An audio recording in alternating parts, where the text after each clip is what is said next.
అంటే అధైర్యం ఉండాలి సార్, అదే అంటున్నా. లెక్కలు అంటే ఆయనగా చంపింది అంటే గ్యారేజ్ని తీసుకుంది ఎవరిక? సో ఇప్పుడు నాయకుడు ఆయన.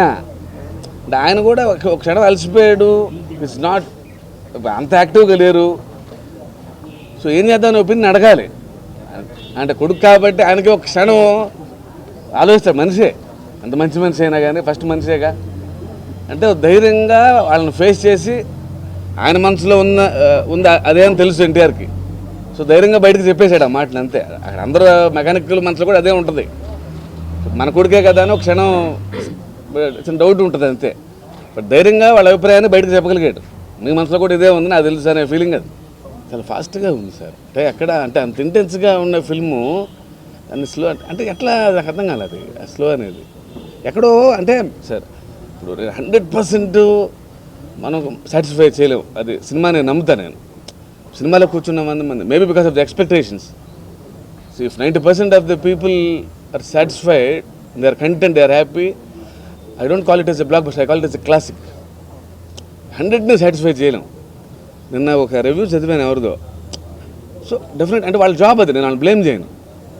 వాళ్ళు ఏం రాశారంటే ఎన్వైరన్మెంటల్ స్పెషలిస్టు మరదలను ప్రేమిస్తాడా, జెనెటిక్ డిజార్డర్స్ వస్తాయని రాశారు. And I admit I'm a failure in that. అది ఫెయిల్యూర్ అయితే, ఎందుకంటే నేను అసలు అది చేయను. నేను అసలు I'm bad in research. Environmental research అంటే నేను ఏం చేసుకున్నానంటే వాడు ఎన్వైర్మెంట్ కాపాడుకుంటాడు, 10 మందికి బోరు కొట్టినా చెప్తానే ఉంటాడు లైఫ్ లాంగ్. అతను వాడే బట్టలు, అతను వాడే బ్యాగు, షూజు, ఇంట్లో అన్ని కేర్ తీసుకున్నా. వెళ్ళి ఫైట్ చేస్తాడు వాటిని కాపాడుకోవడానికి. ఇంతవరకు నేను చేయగలిగా రీసెర్చ్. సినిమా ఎండింగ్ వరకు క్రాకర్స్ మీద కానీ నేను ఎవ్రీ ఇష్యూ ఇది బోర్ కొడుతుందా జనానికి నేను ఆలోచించలే. నాకు తెలుసు అంటే అది అందంగా చెప్తే. బట్ సమ్మన్ రోడ్ దాట్ అంటే మరదలను ప్రేమించాలంటే ఎన్వైరన్మెంటల్ స్పెషలిస్టు, జెనెటిక్ డిజార్డర్స్ ఉంటాయి, ఎన్వైరన్మెంటల్కి అది డేంజర్ అని రాశారు. If that is the case, అంత రీసెర్చ్ చేయాలంటే కనుక I'm a failure in that. నేనేమంటున్నానంటే if you want the screen duration, సమంతను పెట్టుకున్నాం కాబట్టి 2 గంటలు సమంత గారు ఉండాలంటే దట్స్ సార్ సినిమా ఎక్స్చేంజ్ అని మనమే అంటున్నాం. ఎంతసేపు ఉన్నామనేదా లెంగ్త్ గురించి మాట్లాడుకున్న పరిస్థితి వచ్చింది ఇవాళ. ఎన్టీఆర్ గారు ఫస్ట్ పోగొట్టలేరు, అసలు సినిమా అంత ఎవాల్వ్ అయింది. హీరోయిన్స్ ఎంతసేపు ఉన్నారు. సినిమా ఫస్ట్ నుంచి బావ మరదలు చిన్నప్పటి నుంచి ప్రేమించుకొని అమ్మాయి క్యారెక్టర్ ఏంటంటే నువ్వు మొక్కలు నాటుతూ ఉంటే జీవితాంతం నేను ఆ మొక్కలు నీళ్లు పోస్తూ ఉంటాను రా, మన ఇద్దరం కలిసి సముద్రం చూస్తే అగల్లో బతికేద్దాం నేను అనుకున్నాం.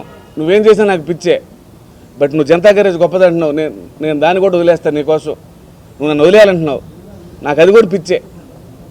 I'm ready for that. Do find much more stronger women than this Suresh గారు? That's the power of human. అంటే I want to add more adjectives అండి. అంటే నచ్చటం వేరు, బాగా నచ్చటం వేరు.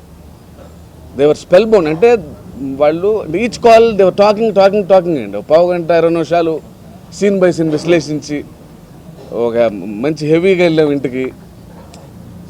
అంటే ఇది అవసరం, మంచి ఎఫర్టు, అందరూ కష్టపడ్డాము, గ్రేట్ యాక్టర్స్ పెర్ఫామ్ చేశారు. సో ఆ పెర్ఫార్మెన్స్ గురించి అంత ఎంజాయ్ చేసి వాళ్ళు ఇచ్చే ఫీడ్బ్యాకే more. So we want to share that happiness మీ అందరి ద్వారా అందరికీ. సో డిస్ట్రిబ్యూటర్స్ అంటే వాళ్ళు అంటే అసలు మీరు కళ్ళు మూసుకుంటే సార్ అది. సో మాకు ప్రాబ్లం లేదు, వాళ్ళు ఓపెన్గా, ఎందుకంటే మా ఆయన అవుట్ రేట్లు అంట. సో వాళ్ళు తిరిగి కట్టాల్సిన పని లేదు కాబట్టి అన్ని ఓపెన్ లెక్కలే వచ్చేస్తాయి. ఫస్ట్ డే కలెక్షన్స్ అన్ని ఇప్పుడు ఇస్తా ఉన్నారు.